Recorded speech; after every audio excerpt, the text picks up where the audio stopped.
Here's how to respond when your liberal friends or family members say that Trump is a sexist. This is one of the most common criticisms of President Trump, and it's actually one of the easiest to debunk because all you have to do is point to his record, because his record tells a completely different story than what the left wants you to believe. Here are the 3 points that you need to hit. The first thing that you need to remind them is that Trump appointed the first female White House chief of staff in American history. Susie Wiles has been running the most powerful office in the world since January of 2025, and before that, she was also trusted to run his campaign. So that's not something a sexist does, right? They don't put women in powerful positions or trust them to run their entire operation. So if President Trump is a sexist, he's really, really bad at it. The next point that you need to make is about what Trump has actually done for women in this country. On his very first day in office, Trump signed an executive order to protect women-only spaces. And yes, we're talking about locker rooms, but we're also talking about domestic abuse shelters and prisons,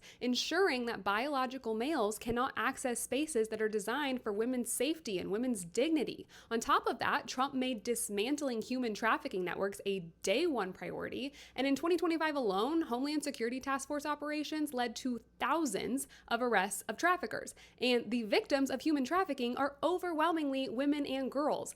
Actions speak louder than words, guys, and President Trump's actions have protected women. The last thing that you need to point out is that the party calling Trump a sexist spent 4 years unable to define what a woman is. They replaced the word mother with birthing person in legislation, and then they spent years claiming that there were no biological differences between men and women. And after 4 years of that, women responded by voting for Trump in higher numbers in 2024 than they did in 2020. The word sexist used to mean something before the left started attaching it to every Republican that they didn't like, regardless of their record. So facts matter, people, and now you have them. As always, let me know your thoughts in the comments and share this video if you found it helpful.